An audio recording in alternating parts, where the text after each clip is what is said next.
everybody. Thank you all for coming. Just seeing everybody arrive. Thanks for joining us today. Welcome to the 116th Brooklyn Rail Wednesday poetry reading, which is also the 717th somehow episode of the, oh, can I say these are episodes? Well, of the new social environment, which is so new that it's not new. And we have a really terrific reading for you today, put together by Samiya Bashir. The title, since we now have individual titles for every reading, instead of just calling it the Radical Poetry Series, is Slackers. 3 Gen X poets on place and power. A rail reading curated by Samiya Bashir, featuring Samiya, Carmen Giménez Smith, and Adrian Matejka. I'm going to introduce all 3 of them in just a minute, and then Samiya will take the mic from there. I just want to say very quickly, we do these readings every week. They get recorded and posted on the Brooklyn Rail website and also on YouTube. And my name's Anselm Berrigan. I'm the poetry editor for the Rail, and I work with Carolyn and Eleanor and Ty and the terrific staff here, and Chloe on this weekly series. And if you haven't come to one of these readings before, please pay attention to the chat, as you will find links to the various endeavors, publications of the wonderful folks that we've got reading here today. And you'll also get some information on the Rail. So I'm going to introduce Carmen, Adrian, and Samiya. And I want to say that also, as part of the description of the event, that Samiya invited Carmen and Adrian to share current work, sip cocktails. I don't know if it's too early for that or not, but no problem. I might have to have it this morning, but we'll do it. I got some coffee, so. Okay. Well, tea is functionally a kind of a cocktail, right? And they're going to talk intersectional power, presence, and taking their place at the helm of institutions which once stood as gatekeepers to their exclusion. So Carmen Giménez Smith is the author of numerous poetry collections, including Milk and Filth, a finalist for the NBCC Award in Poetry, and Be Recorder from Graywolf Press in 2019, which was a finalist for the 2019 National Book Award in Poetry, among other awards. She was awarded the Academy of American Poets Fellowship Prize in 2020. She served as the publisher of Noemi Press for 20 years, a really fabulous press, and she now serves as publisher and director for Graywolf Press. Adrian Matejka is the author of 6 books, most recently a mixed media collection inspired by Funkadelic called Standing on the Verge and Maggot Brain from Third Man Books in 2021, and a collection of poems, Somebody Else Sold the World, from Penguin in 2021, which was a finalist for the UNT Rilke Prize this past year. His collection, The Big Smoke, was awarded the Anisfield Wolf Book Award and was a finalist for the NBA and Pulitzer Prize in Poetry. His first graphic novel, Last on His Feet, is forthcoming next year. And he has also very recently become the editor of Poetry Magazine. Samiya Bashir is a poet, writer, librettist, performer, and multimedia poetry maker whose work, both solo and collaborative, has been widely published, performed, installed, printed, screened, experienced, and Oxford comma from Berlin to Dusseldorf, Amsterdam to Accra, Florence to Rome, and across the United States. Sometimes she makes poems of dirt, sometimes zeros and ones, sometimes light. In 2002, she was a co-founder of Fire and Ink, an advocacy organization and writers festival for LGBT writers of African descent, with whom she worked through 2015. Samiya is the author of 3 poetry collections, most recently Field Theories, winner of the 2018 Oregon Book Award Stafford Hall Award for Poetry, And I believe, Samiya, you've also recently become the director of the Lambda Literary Awards, or Lambda Literary Group. I don't have the full name, but there you are, Lambda Literary. So three fabulous poets who've suddenly been put in charge of these serious organizations / institutions. And now, Samiya, I'll turn things over to you and be quiet. Thank you all. Thank you, Anselm. Thank you all for being here. I love seeing the spread of us all on the screen here. And yeah, I can almost hear you. And thank you, Carmen and Adrian, for joining me today for poems and conversation. And how weird, what a year. We just are doing stuff, apparently. So we're going to talk about it a little bit. And so I thought we would go around. I'm going to read a couple poems. Carmen's going to read a couple poems. Adrian's going to read a couple poems. We'll talk a little bit. I have known both of these amazing poets. Sorry, I had to get kind of Oprah about it. Amazing poets for a long time. And so lucky me. Carmen and I don't know. I just remember the first time I heard Carmen read, and I was just so kind of like, wait a minute now, wait a minute. And it was just so powerful. And then I don't know, I've just always had such important conversations and good times. And, you know, and I'm really excited to engage in another one of those right now. So, so thank you, Carmen. And Adrian, I don't know, I feel like we were children together or something, like, you know, back poet children. And it's been so exciting to see your work over these years too. And I'm thrilled that you're in charge of poetry. I couldn't imagine a better moment for Graywolf than to pull you in and say, do the things.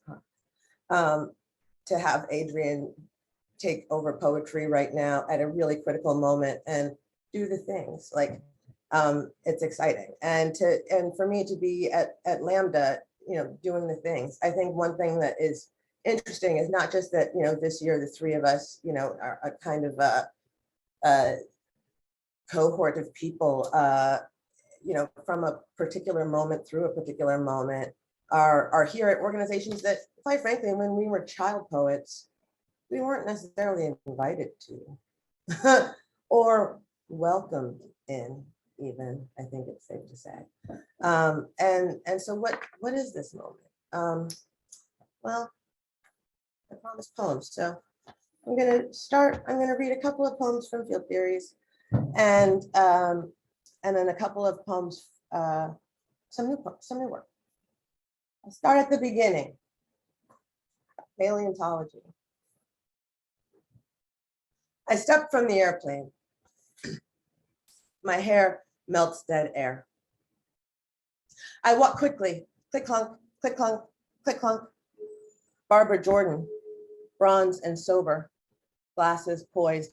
The last me I'll see for 3 more days and 3 more days forever. Outside, I slow the click clunk to a 3-sound crawl, click, click clunk, and etc. I'm a woolly mammoth stuffed, waiting at the cab stand. I'm a woolly mammoth stuffed into a cab. I bear the long silence of my own extinction through the rear view.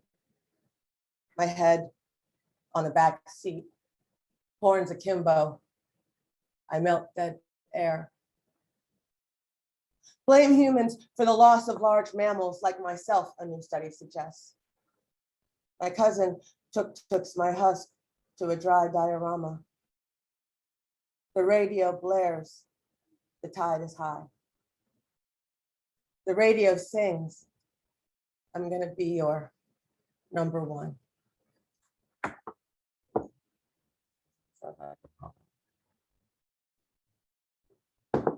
And so I figured I'd read from the beginning of this book and the end of this book because it feels like an interesting framing for our conversation today too. So one of the last poems, you know, feels a bit like this fall, right? Oh, thanks, Adrian. And this is called A Small Matter of Engineering. So, you know, no big deal. We'll just go to the moon by Thursday. Small matter of engineering. The old water tower once stored every drop we lived on. Its walls, dark capped brick beige. So if you've ever heard this poem before, you probably know that, like, I grew up in the middle of the Middle West, and in the towns where I grew up, sitting between them was what I think Wikipedia still calls the most phallic structure on Earth. It is, we call it the Big Dick, because that's really what it is. It's a very large, very beige, very penis looking water tower. So that happened. The old water tower once stored every drop we lived on. Its walls, dark capped, bricked beige as supermarket pantyhose, still rise erect astride the main drag, where our road splits between opposing camps. On this side, everything gone as long as anyone remembers. And winter, still cold as it's ever been. On the other side, listen. You've always had the broadest swath of the river, friend. Thing is, we're still here. Whatever else you got left, well, let us stay parched. Go ahead. I dare you.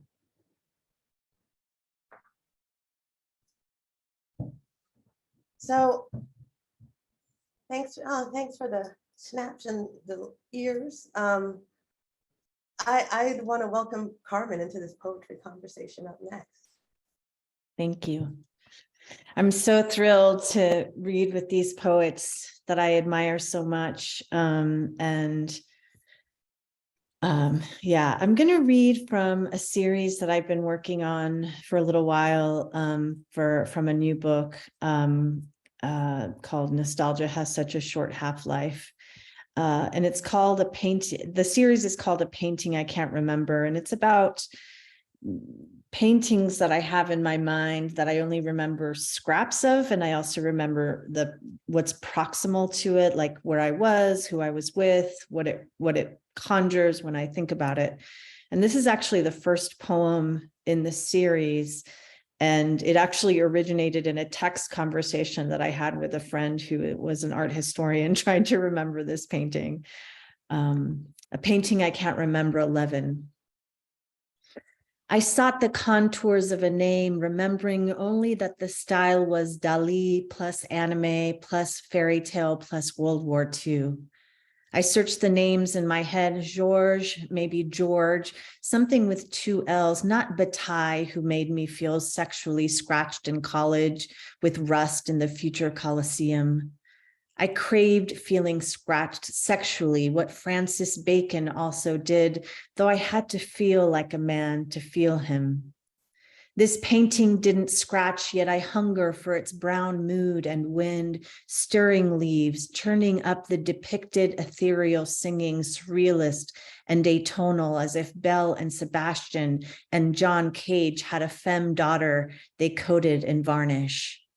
A name with a G with 2 L's and maybe not French, probably 20th century. I didn't have much money back then and bought museum postcards. I had one, for example, of a ruined woman who reminded me of a beautiful one. I was sure we shared a shredded louche cigarette brand of self-abjection. Maybe a name with a B, the name with a Y. I stood before the painting, taking it into my cells where others live, some of which are familiar, and in many other people's cells, like Van Gogh's self-portrait. I gasped when I saw how small it was, and like the painting of the ruined woman from the Art Institute titled, "Into the World There Came a Soul Called Ida," like the painting I can't remember, seeking on my mind, maybe dying is the scratch I want to conjure. So I'm thinking about GenX, and so I'm reading some GenX poems, remembering being young. This one is called "A Painting I Can't Remember 57." It's likely an amalgam of pop art, the painting I can't remember, or it speaks to the effect pop art had on me when I was a precocious connoisseur for the low, the disposable made art. I was in PE when my best friend Dawn told me Warhol had died, and we cried and got out of yoga that day. The other kids called us mods or alternatives in the field of adolescent stratification, pretty in our own way, which meant the way a painting of a soup can was as pretty as Mona Lisa. I was a student of Aura before reading about it, knowing if I could even paint a picture of box of cake mix, or a lithograph of an Archie and Veronica panel, or a transgressive doodle or deconstructed Jack-in-the-Box, I would still not be enough. I remember where I was the day Andy Warhol died, the way boomers remember where they were when the US pretended to colonize the moon. I was in a room where boys practiced wrestling, the floor covered in mats, rudimentary and creaking weight machines tucked in the corner. The field of color was institutional gray and the dark taupe of our morning.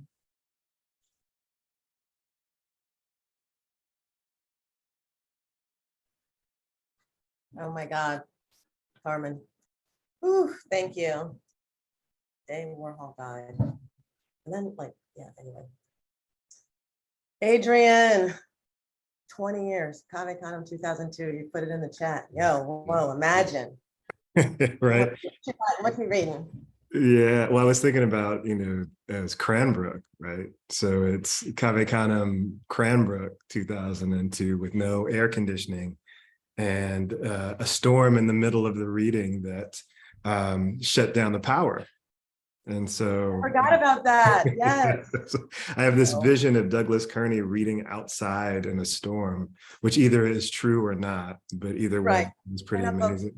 Yes. So thank you, Samiya, for doing this, and Carmen for those beautiful poems, and Brooklyn Rail for setting this up, and everybody who's here. Yo, thank you for being here. We were talking about poetry leading, and I think Tim, when he was in the chat, said poets in charge, and I was like, yeah, poetry in charge, look at us. So I thought I would read the closest thing to an Ars Poetica that I've ever written, and it's I'm going to read two poems. They're both short kings. It's like they're both sonnets, both riffing off of the same idea. So the first one is Ars Poetica. It's called Emily Dickinson, featuring basketball and EPMD, and anybody from Generation X knows EPMD, and if they don't, I excuse you from our community. Emily Dickinson featuring basketball and EPMD. I read poetry out here, spindling the spindles of happenstance. It's M-dashery, like the closed eye of a winking man used for a record needle. I love when the laces of my suede kicks come undone like the best laid plans. And when I crouch to tie those boys up, I love savoring the shy glory of my girl's skirted knee, her stitched hem branching like the feathered stems in a blue boa she would never wear. There are too many boas in this world, and the first feather in their garish elegance, America, home of lovers and EPMD breaking car speakers like high school curfew since 1988, someplace when I loved summer, the dash from one hoop to another, a stray kitten chewing on a moth in the Zionsville bleachers before we fed him a hamburger, and somebody else's business as usual cassette, untangling bit by bit like laughs. Yeah. You know how you carry those things around, right? This is true. I used to play one-on-one with my best friend in the middle of the night because we were teenagers and had energy like that. And one time we were playing ball and there was a cat watching us, this kitten watching us play ball up and down in the bleachers. And at some point he rolled out and came back with this huge moth. This is Indiana. I should have probably mentioned that. This is Indiana, so they have big moths, you know. And he came back with this moth like he'd gone to the concession stand and watched us. I took him home and he lived in my dad's garage for 10 years. It was amazing. His name was Malcolm. He's 26 pounds. All right. So this is the companion sonnet to that. And it's imaginatively called Basketball featuring Isaac Newton and EPMD, but in Map to the Stars, it's called Basketball featuring Galileo and EPMD, and I'll tell you why after I get done with this. College Park is a neighborhood in Indianapolis. Lafayette Square is a mall in Indianapolis. I think that's all I need to say. And You Gots to Chill is another one of EPMD's songs. Basketball featuring Isaac Newton and EPMD. I split every bit of sunlight at College Park's ball court land of sweaty Reebok tees and patriotic wristbands, escalating to the rim like every player on that court would do to the Lafayette Square Mall mezzanine on the weekends. Every bit of tangled shine around my neck, a hypotenuse of intentions. Highlights are the only lights in my low-rise space of sneaker to shin and elbow to crown. The only time I dunked, the court exploded like a party here and You Got to Chill for the first time. And when the smoke cleared, I hung as tight as a sweaty headband on that rim, talking smack to the other 9 ballers and to their 9 mamas. Then the slipping and cracking, then 2 months left-handing jumpers, one-handing prom photos, smudge scribbles on my cast while the basketball rotated as insistently as the backspinning apple that split Newton's wig. All right, so this is the really quick story about that. Also, and I did dunk once. I just need to bring that up as much as possible. It was 1988, and I'm still carrying that with me. So I wrote this poem and, you know, couldn't remember that it was Isaac Newton in the apple. I thought it was Galileo, right? And so I was out in the world with this book for like 3 years thinking that it was Galileo with the myth of the apple falling on his head, right? And then I did something for Academy of American Poets where they had like a thing where you, like young writers write to poets and you respond to them. And this young writer who was like in 4th grade was like, I love this poem so much. I love basketball, but I couldn't figure out how Galileo was involved with the apple. So I got called out by a 4th grader about this poem not being true, right? And being inaccurate in its facts. And so I made up some stuff about the apple being the center of the heliocentric universe and this thing. I mean, like I'm admitting this on camera that I lied to a 4th grader because I couldn't just come through and be like, oh, wow, I messed up. So ever since then, I've been, you know, you can't see it because my background's blurred, but I crossed everything out, corrected it in my reading copy. And now I got to sit here. Yeah, I got to admit it, Jason, I lied. I just lied in a letter to a 4th grader. And now that 4th grader is probably in 8th grade and has figured it out and is going to come for me one day.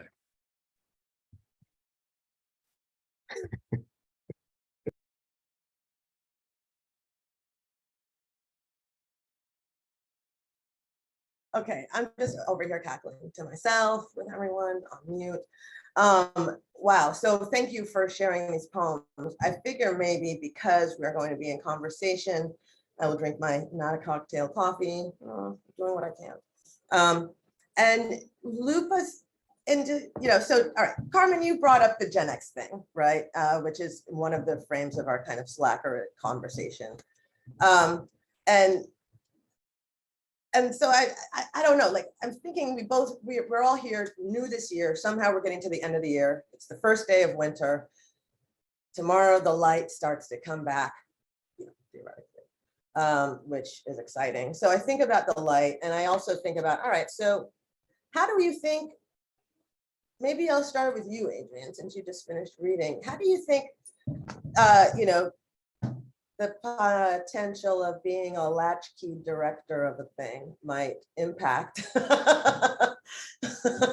impact what you're framing and what you want to do with the poetry, and maybe you might share a bit of your own hypotenuse of intentions, to borrow a phrase from Wise Poet.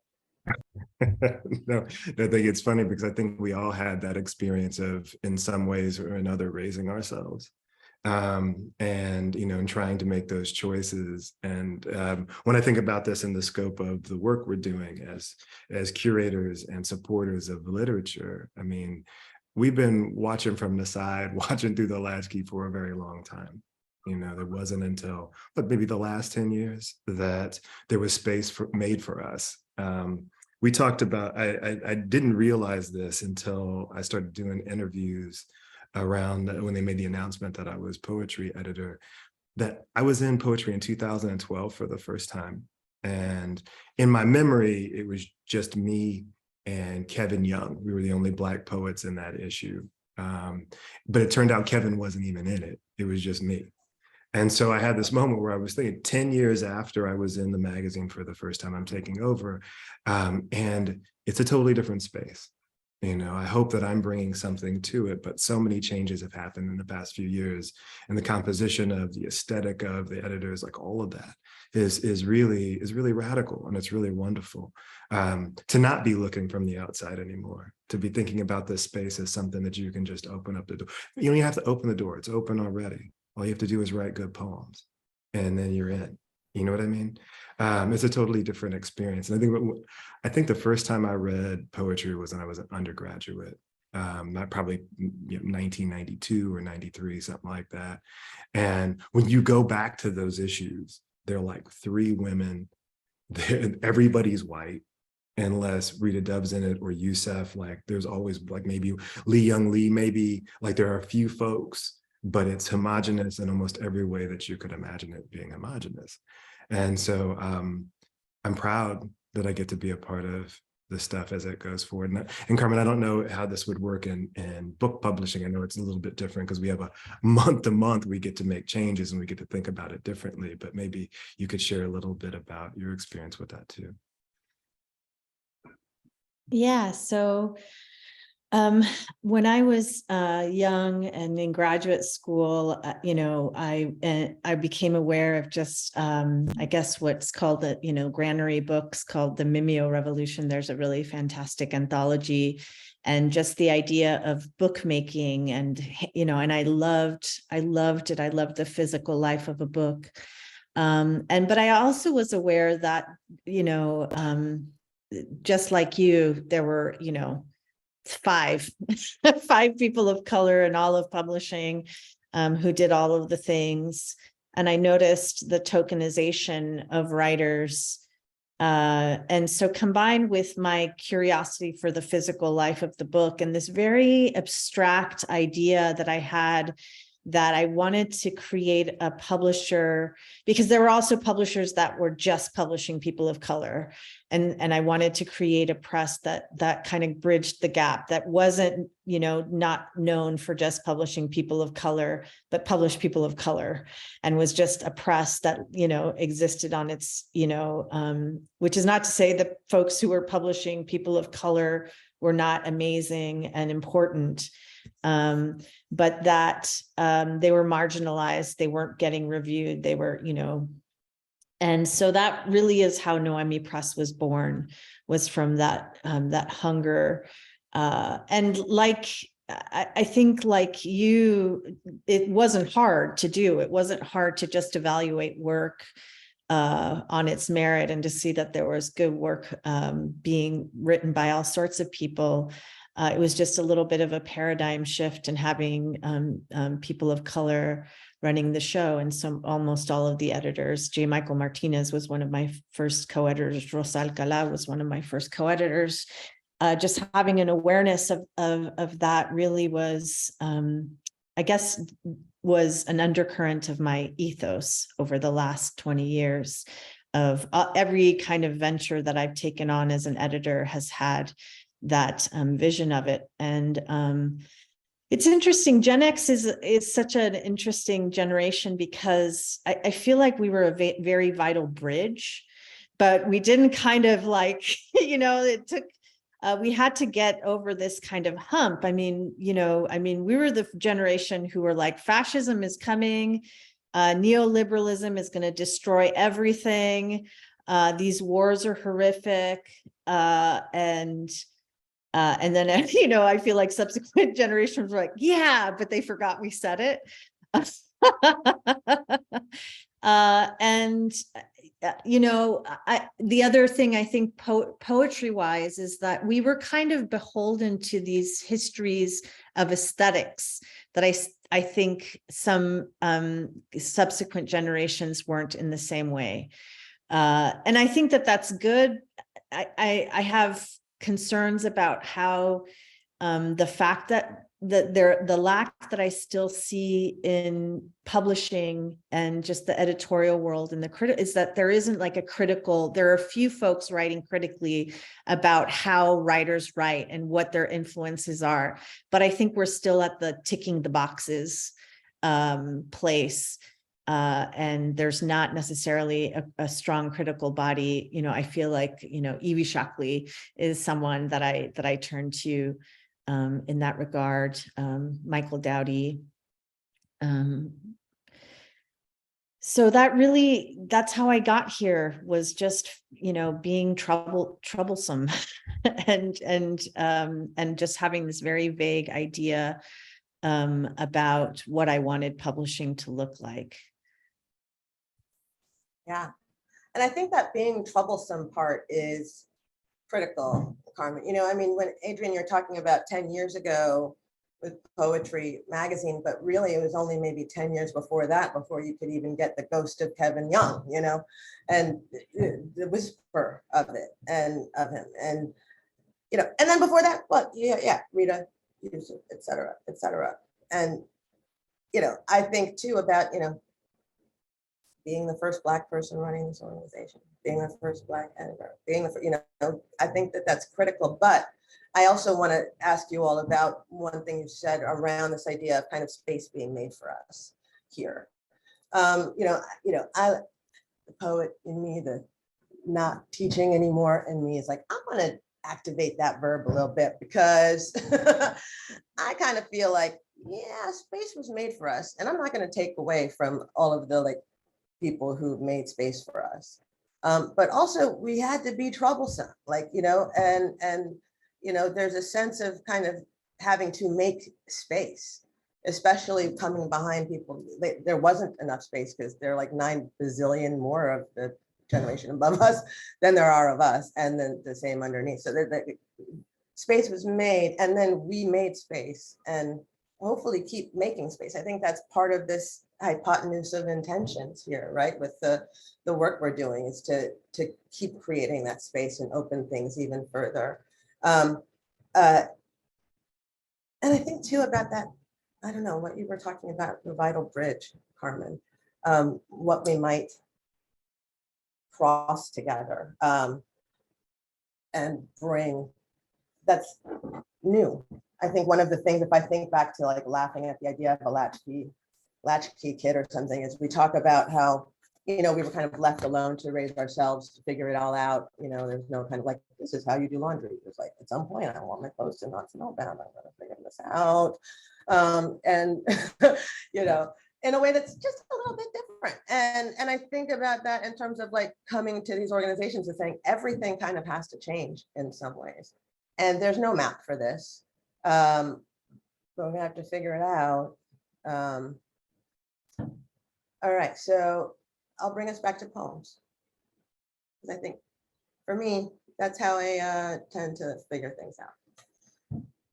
So this, I'm gonna read this poem. So it's interesting, when Anselm introduced me, he mentioned the librettist, and that's something that I've been doing a lot more of lately that I'm really excited about. I just got back from workshopping a short opera that's opening March 16th to 18th at Opera Theater St. Louis, which I'm really excited about. It's all Black and delicious. And yeah, so, but this is a piece that began as a libretto for a choral piece that was knocked out of performance because of COVID. But to get to the libretto, I had to first write the poem, and so it lives in these 2 different ways, and they're wildly different. But this poem was published this year in Freeman's journal, Animals. There's a cat on the cover, so you know it's real. And I think I'll share that poem. Here's the thing. Things fall apart. I'm sort of sleeping, Then I am on fire, undone, burned. Stripped of skin, I feel so raw these days. Flattened, full of doubt, numb. Rats thrive in sewers, so maybe I'm thriving. It may seem simple enough, but my dreams don't say so. This I think I know. No one notices me. Lost, alone, blind as a sewer rat, 6 feet back, gelatinous, raw as a baby rat, shook, underdone, 2 full rats still hungry, rich rat swimming sewage, breadline rat, baker rat, transformed, stuck in a well, thriving. Burned into brick road, milepost, sign. Triumphant. I scream, but words burn like skyfire. Clammy, street rat, fell in a hole, stuck in a well. I rattle the cages of our children. Everywhere else is empty. I am fluent in fire. Fluent in indigo miseries. I am fluent in the absence of heat. A rat on the street. Sudden and melt. I am fluent in how time presses a body. Here's the thing I'm not supposed to say. I saw others skulk the dark like me. Simple enough. I skulk away a little more each day. Maybe there's intelligent life, but I'm not it. Here's the thing. How will we survive this having a body, trying to be intelligent life, fireball stuck and struck? I study the crows who know this, having a body to fly. Almost a dream, a sign you're not supposed to notice, a path. Who can I be? Blame the apocalypse. It's melt, it's bends, it never ends. Thing is, things fall apart. I'm not saying I'm a prophet, but I know the meaning of a moment like ours, burning. I'm almost sure I'm here, transformed, torn apart, average, boring, humdrum, no sound stays innocent, numb. Every day, the end of the world is now again, normal. I burn and remember having a body, how it feels cold. If I hold no beauty in this slapdash world, then tuck me away from the heat of the day. Alone, I burn. Blame the humdrum numbness of the end of the world. I listen for the wind, intelligent life. Where is it? No sound in innocent means, root, way. I am not saying I'm a prophet, but I always travel slightly singed, pressed by time, 6 feet back.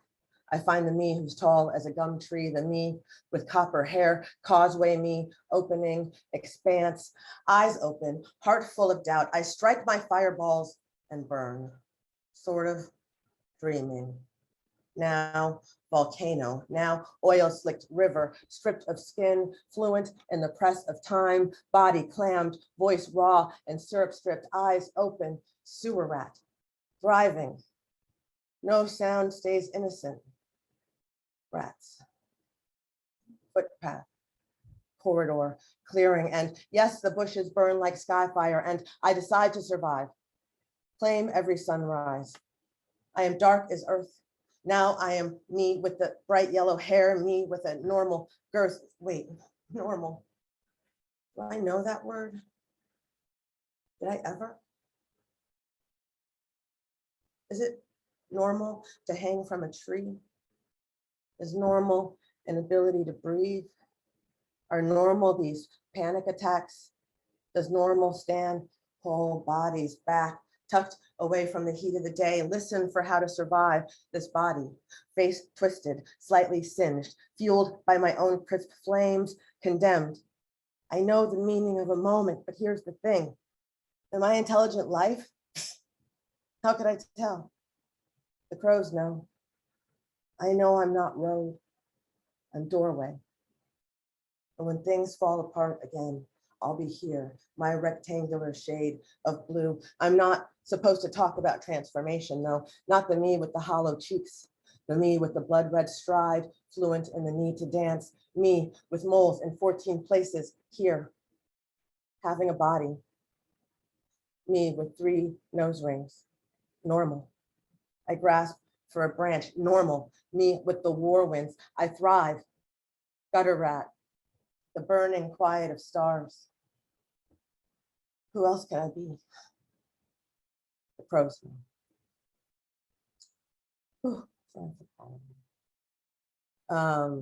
Adrian, I believe you are up next, darling, with some poems. Well, thanks for giving me the opportunity not to have to follow you after reading that beautiful poem, and also not having to follow Carmen. This is confusing. I was thinking about the conversation that we had earlier about being in these positions as GenX folks, and the last time I was a full-time editor and not a teacher too in some way was when I worked at Callaloo back in the early 2000s.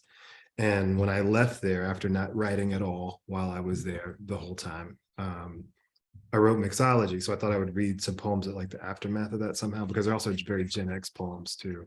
Just thinking about how like we're sort of the amalgamation of everything around us in this way, like Beck, you know what I mean? Where all of these different genres are becoming a confluence that feels like a, you know, self-taught by books and records and movies. You know, all of that feels to me to be, you know, an ethos that we all inhabited differently than maybe people do now. So this is a poem called 7 Days of Falling. And I've only been lucky enough to be in Best American Poetry once. And it was this poem and nobody wanted it. And then in the habit of those kind of things, it ended up there. I mentioned Danny LaRusso, the original Karate Kid, absolutely Gen X. Mention Juan Valdez, that holy racist spokesperson for Columbia Coffee, Gen X. George W. Bush is in this poem, but there's a show called Little Bush that used to be on Cartoon Network, I think, which was hilarious. And then at some point it just disappeared. So I assume that the creators are in Guantanamo still. All right, so this is called 7 Days of Falling. Today I'm assimilating like margarine into hotcakes. I'm getting down like Danny LaRusso after the Against the Rules leg sweep. Solo, I'll be a flower in common decency's lapel. Factual the way Zanzibar means sea of blacks to anyone who isn't from there. Where is Juan Valdez and his Borough-esque dependability when you need him? I had a homie who minted t-shirts with Juan front and center, an afro instead of a sombrero, a power fist in place of a smile, the inscription 100% Colombian. I'm going the way of skin, radio waves, thoughts like ear-to-ear transmissions grinding into the ozone on the way from mindless space to forgetful earth. Man, my skin doesn't need me any more than mold needs cheese. On this day of cellophane lunchboxes and hand grenades reshaping my palms into their own militaristic orbit, there are only oceans to catch me. On this day, something needs to catalog me. A hall monitor doubled wide by ambition, a goldfish with thumbs, hitchhiking toward a fishbowl full of dub. So I remember when I wrote this, I was in my lab in Oregon, living in Eugene. My daughter was maybe a year old or something. And I wrote a fishbowl full of dub, and I thought that was the most fire line I'd ever written in my life. I have no idea what I actually meant by that now, but at the time it meant so much to me, and I want to honor that. So I'm just going to read one more, and it's another. I learned about permissions from this book. I wanted to have this like 4-line quote from Radiohead for the beginning, like the epigraph for this, and it would have been something crazy like $7,000. And I thought, why does Radiohead need my poetry money? Like, I have $7,000. And Penguin was like, we'll give you 2 lines, you can figure it out.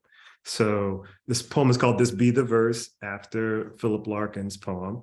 And it has an epigraph from Radiohead, which we could afford. it is the 21st century. That's all we could get because everything else was too expensive. And it's about being in Alabama at the beach with my daughter and how they looked at her differently when she was with me versus when she was with her white mother. This be the verse. This is the skin they put me and my mom and dad, remixed melanin oleo for the asthmatic and colorblind. See how it bronzes on command. See how my hybrided daughter looks darker while on the beach with me. If my skin was a chicken wing, I'd lick my eyebrows before code switching inflections. If my skin were a woman, I'd check my leopard print steering wheel at the door. I'd transform my crust of rust and sea salt into something more 21st century. Borges said, things belong to the past quite quickly. So I throw some butane on my funk transistors, face paint my brown Band-Aid convocation, throw my sweaty Free South Africa muscle shirt to the crowd at the recycling bin. I leave it to the beautiful and fabulous to ID the magical backspin of skin. That's it. It's a long time ago. So Carmen, do you want to share some poems? Yeah, thank you. That I'm just so inspired. I want to get to, you know, when you're hearing poetry and you want to write. So I recently, I lived for a little while in New Jersey, and I recently drove by the house we lived in, and it was wild because I remembered it. I think it was a new development at the time, but I remembered it feeling so enormous, and then just seeing how tight. And it was, you know, it was one of those neighborhoods where you left your house in the morning in the summer and you came back at night and you just did a circuit through everyone's house playing. And so this is about one of those days. It's called 4th of July.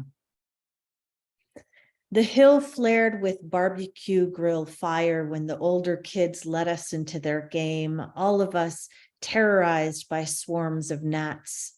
We sought out real butter from a buttercup and wishes from four-leaved clovers, just miracles, while the parents smoked Lucky Strikes, drank buds, ate charred dogs standing around in communion, not quiet, but not loud either, not the tenor of violence that sometimes tinged the edge of their parties. And so us children, we loosened into ease. And that day, when I hid behind a tree at hide and seek, the air wet with summer, my heaving breath a cloud, where my heart thumped in joy, a bounty. As the light dimmed, we were called back into the relative calm of their regard, a coat of sweat over every inch of us. And that is the end of that day, the film strip flicking in history's dark theater. Good memories are said to undo trauma's thick blot, though require many, many more of the good, a calculus that dooms us to impossible ratios. So we inventory with therapists. This one's bad, this one's good, and this one's medium. Take this one and stretch it good against the bad day at work. Stretch it taut over your whole imaginary. I conjure up that day on the edge of any ruin, tepid and washed out from use, standing in the wind, gulping the sublime of living in a moment that was good, that even then I could pluck from within it good. Yes. So speaking of things, of artifacts that remind us of being young, poets, well, I'll just read this poem, but one of them that was just, it felt like it was on the cover of every book in the 90s, and that's Joseph Cornell, or somehow everyone had a poem to John Ashbery or to Joseph Cornell. So this is a little bit about that. A painting I can't remember 5. This painting I can't remember exists in an archive that, if you knew me, wouldn't live in that archive, like the Cornell box that haunts me, emblem of my hunger. The painting left me queasy and agog, and I craved a Xanax, even though Xanax never ended well because it erased my memory, and I didn't have a Xanax anyway. The painting was trompe à l'oeil, a word I could never pronounce, so I would say it in fake French, trompe à l'oeil, to disguise not being able to pronounce it. The painting's traces remind me of a gloomy reproduction meant for grandmother's parlor. Then the memory brightens and it's a shadow box. You can almost touch the bird in it. In my 20s, everyone loved Joseph Cornell's little boxes, who archived pictures of opera singers and birds in a barn. Young poets in the mid-90s loved those boxes so much, but I look at those boxes now and only recall the humiliation of being a semi-stalker, and I hear the scratched up Sunvolt CD stuck in my car radio and smell the acrid burn of the crack I accidentally smoked once.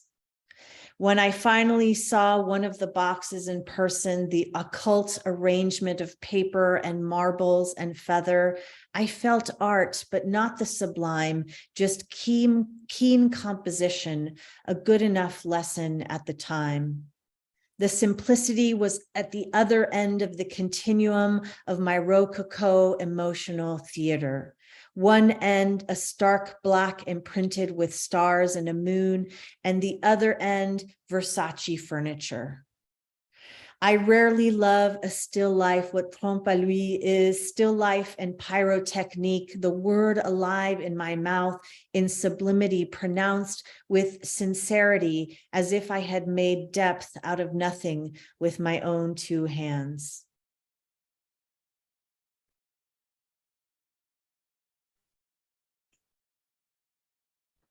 Whew. Thank you, thank you, thank you. I'm just blown away. So I know we're supposed to do a round of final poems, but I just want to throw one more question out at us. And maybe you can start us off for the final round of poems, Adrian, so you don't kick it off. So when I first heard, like I said in the beginning, about Carmen at Graywolf, about Adrian at Poetry, I just thought, well, we in the world just got really effing lucky. Check that out. Some interesting things are going down.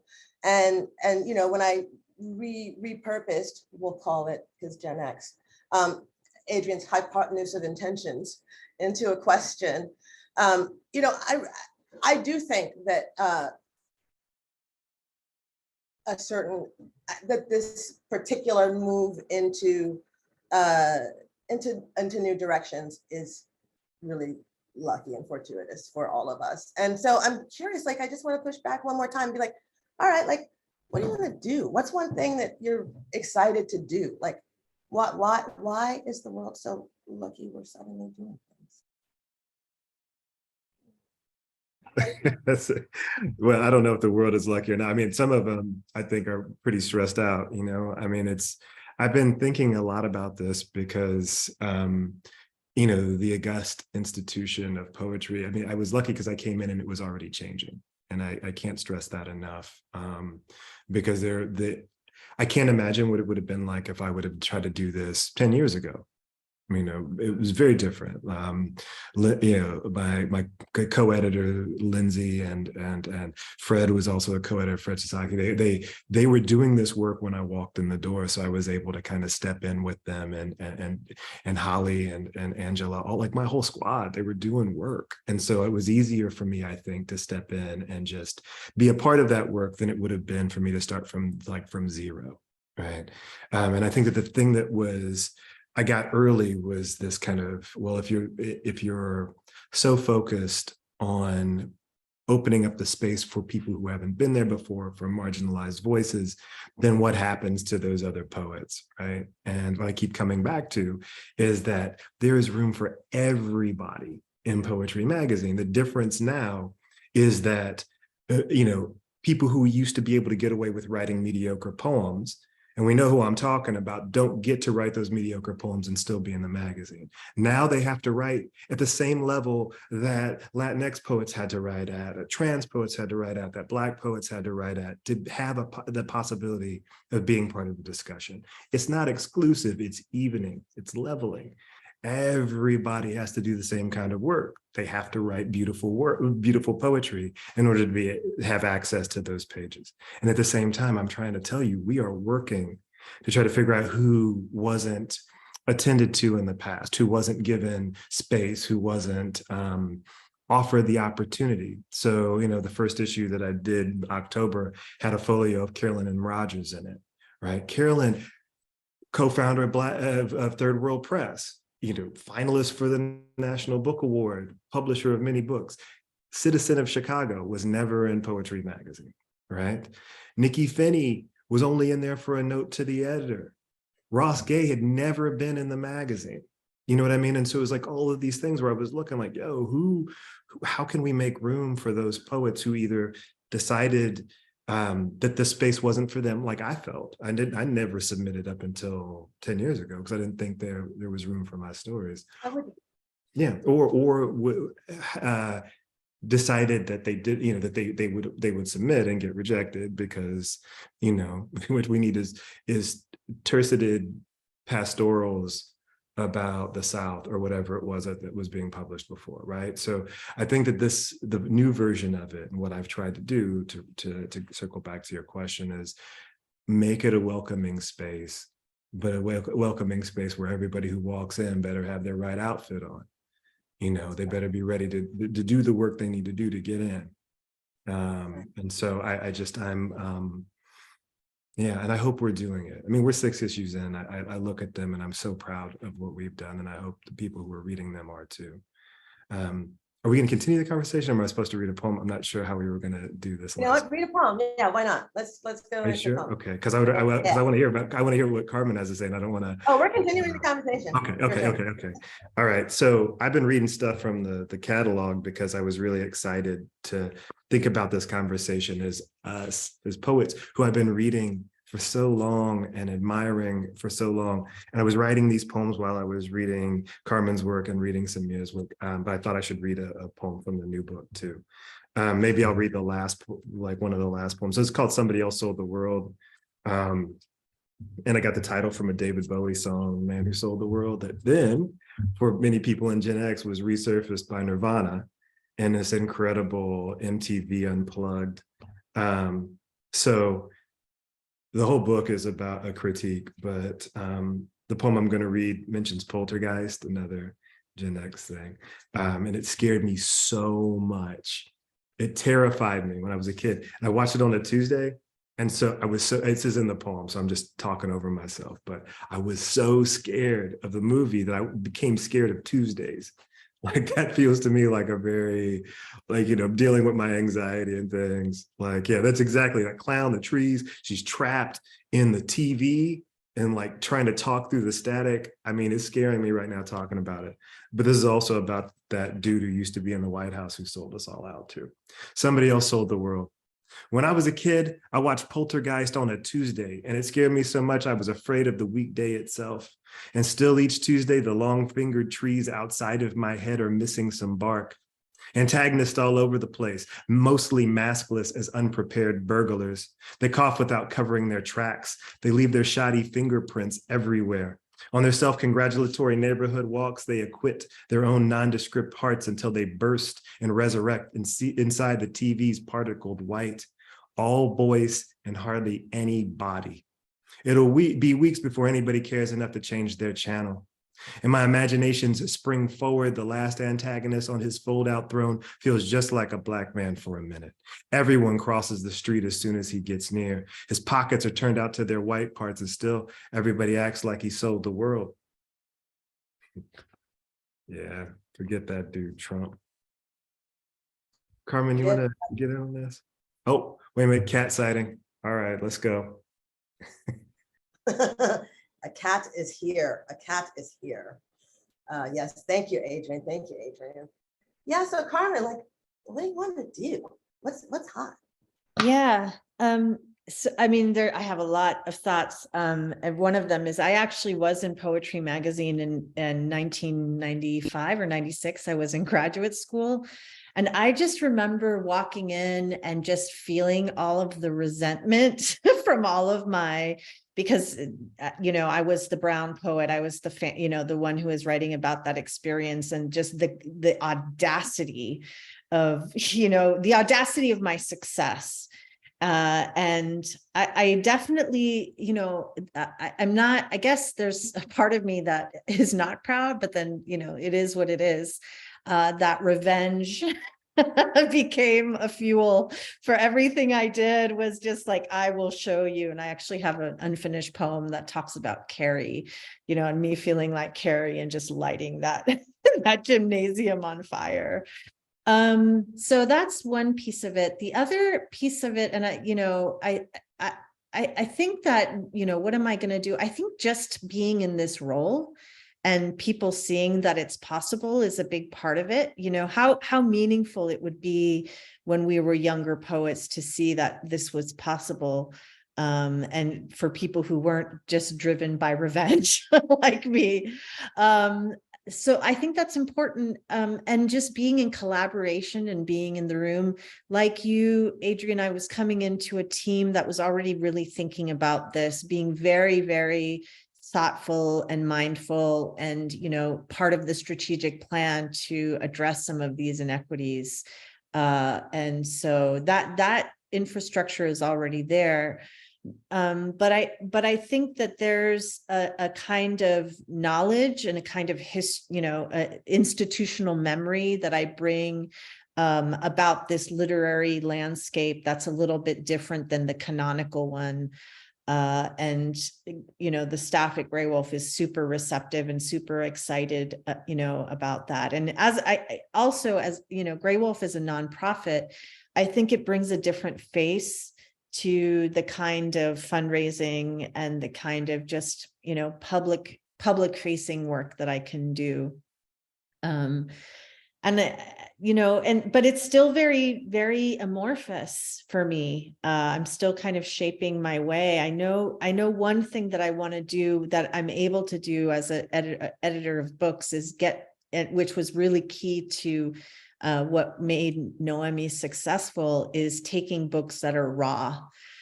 Because when we started out, there were folks graduating from MFA programs or people who were coming through and writing books without mentorship because of the ubiquity of white folks kind of running the show. And so, you know, that was, you know, we sometimes worked with folks for 2 or 3 years on their books. And I want to find that raw talent, although, like you said, it's a different world where a lot of people are being able to get mentored and see things through in a new way.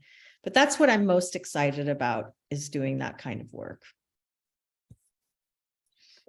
I'm going to read another poem from this series, A Painting I Can't Remember 6.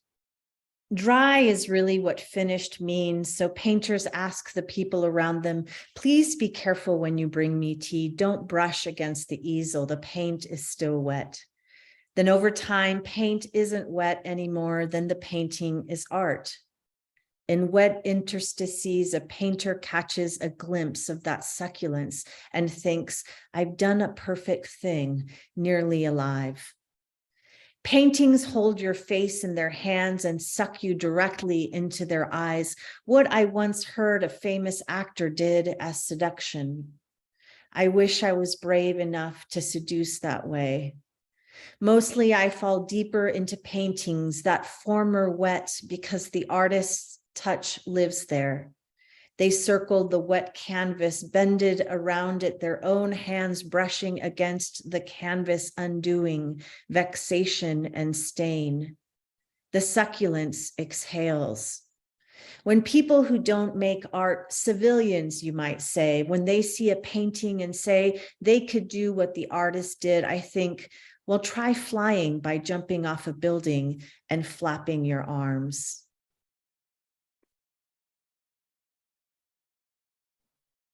Oh, well, yes.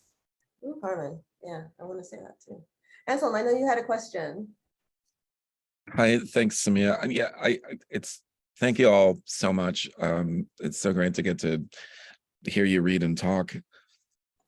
I was thinking to ask you a question because I had some experience in the early aughts, which now feels like the Stone Age, directing the poetry project when they somehow decided, surprisingly, to hire me for a few years. I was going to ask you about the whole behind the scenes stuff, because I know there's so much.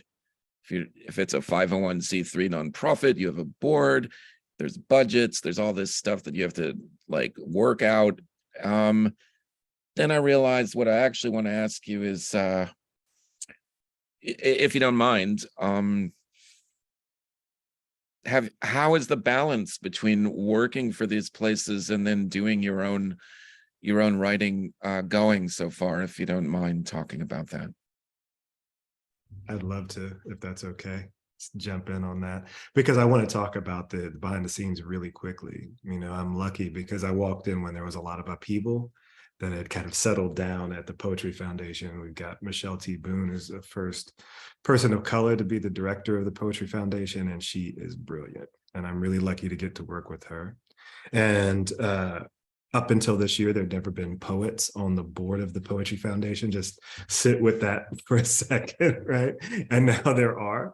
Cornisha Jones is on there with me and a couple of other people. And so that was part of my interview process. I was like, why are there no poets on the board? And they gave me some kind of song and dance, and they are no longer on the board, so I can say this publicly. But the song and dance about, well, fiduciary responsibility. I was like, no, that's none of that.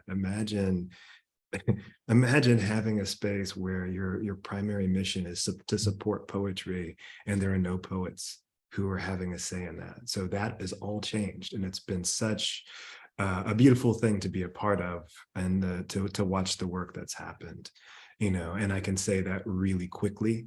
This has been terrible for my writing, but I knew that going in.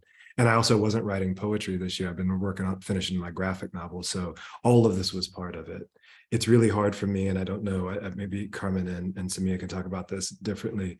It's hard for me to curate space for people. It's hard for me to be the kind of editor I want to be, and also write my own stuff, because it all comes from the same reservoir for me. Like what I use to write poems is the same thing I use to try to be a thoughtful editor. Like it's the same space I use to try to be a good teacher. It all comes from the same, like psychic and emotional space. So if I'm using it for these other things, I can't use it for writing poems, and that's okay. Right now, I don't think I'm supposed to be doing that. Maybe I'm supposed to be a coach, not a player. You know what I mean? Samiya or Carmen, I don't know if one of you want to jump in.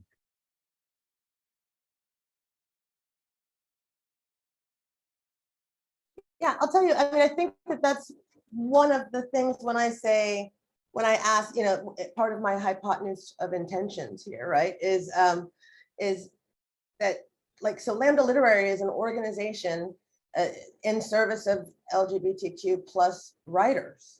And we are mostly staffed by those writers.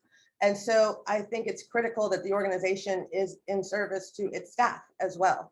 When we have opportunities, they're not exclusive to the writers on staff as well. If we have space, then we want to give access. One of the things that I had to negotiate as part of this whole thing is that, no, I'm still a writer, and that's critical. When I had to go to workshop last week, then I had to go to workshop last week. And I negotiated time for residencies, because that's just, I need to get away in order to do this work sometimes. But also it takes me back to that self-taught thing, right? Back to the latchkey, which is, we don't know how to do this. I mean, like generally there's, I have a lot of nonprofit experience. That's what I did before I went into professoring, was nonprofit communications work. And, but still, like, to be an artist working while also being a director of this and taking on all that means, complete responsibility suddenly for this organization and all these people and their rent and and all of that is a lot. But I think I'm dedicated to trying to figure it out, because I don't actually want or intend to give up either. And I think part of my challenge to myself is to figure out how to do it and model it. So I hope to do it and do that. Yeah. What do you think, Carmen? Yeah, it's interesting because I've been just generally struggling, with this next book a great deal. It's this kind of, I often cite Prince as, every album was completely different, and it was a new experiment, and it was a new question. And I'm not quite sure what the question is yet for this book. So, and I don't want to write that middle-aged, I don't want to write that middle-aged retrospective writing from my class privilege book. And so those are a lot of questions that I'm bringing to the table. I've been a publisher. I was a publisher for 20 years. So I've always been able to navigate moving between working with writers and working on my own work. And in fact, I felt very fulfilled and that was a kind of fuel. And I learned so much from having that intimate conversation.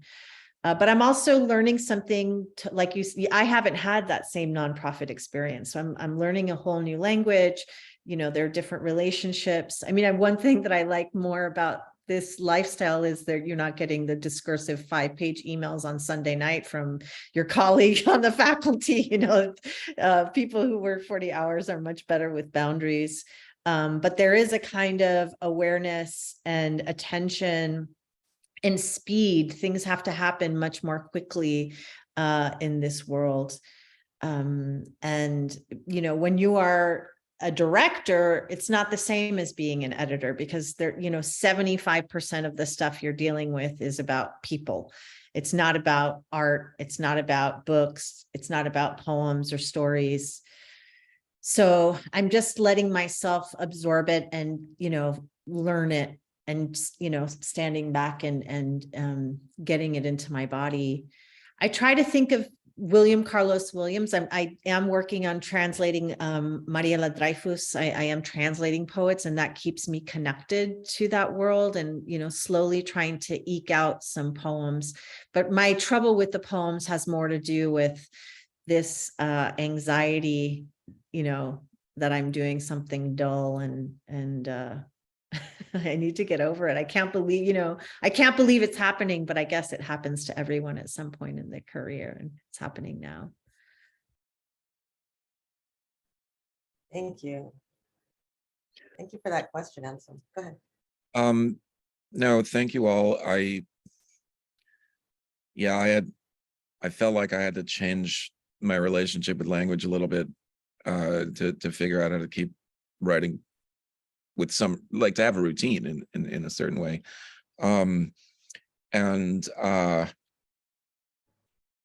Gosh, I'm just really happy that the three of you were able to be with us today, and thank you so much for reading and for talking. And Samiya, do you want to say anything else before we call it an afternoon? We do this thing at the end of the readings where we invite everybody to unmute and say goodbye and hello, but I'd like to give you the last word.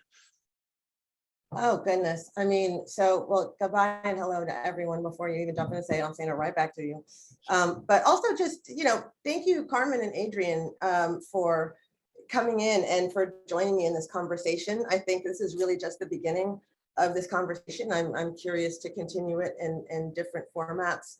I do think for me, like that, I can work across genres, and what you're talking about, Adrian, with the kind of movement through genre, and you too, Carmen, I think is part of what's going to get us through here too. Right, exactly. Come on, graphic novel. And thank you, Brooklyn Rail, for creating the space for us to be here and share our work and have this conversation. Thank you. Welcome to winter, everyone.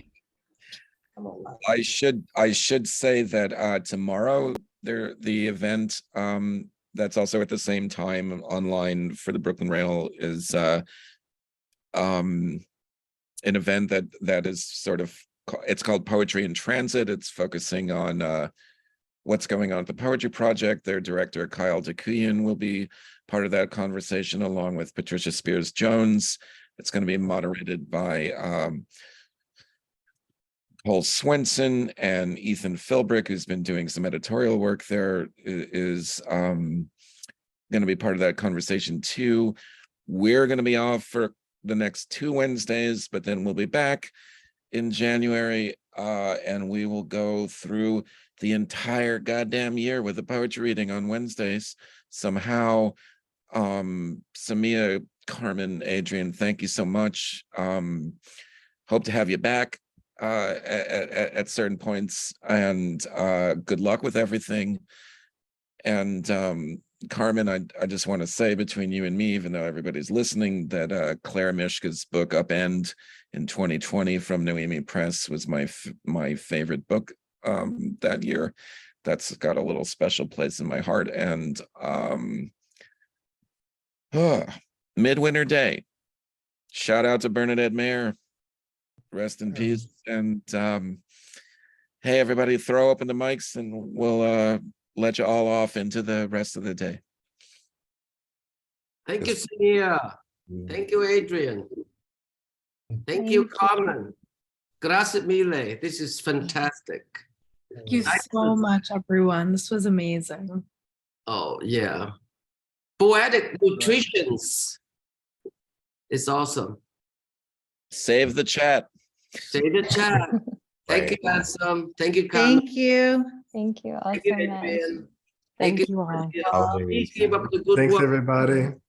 Bye, you guys.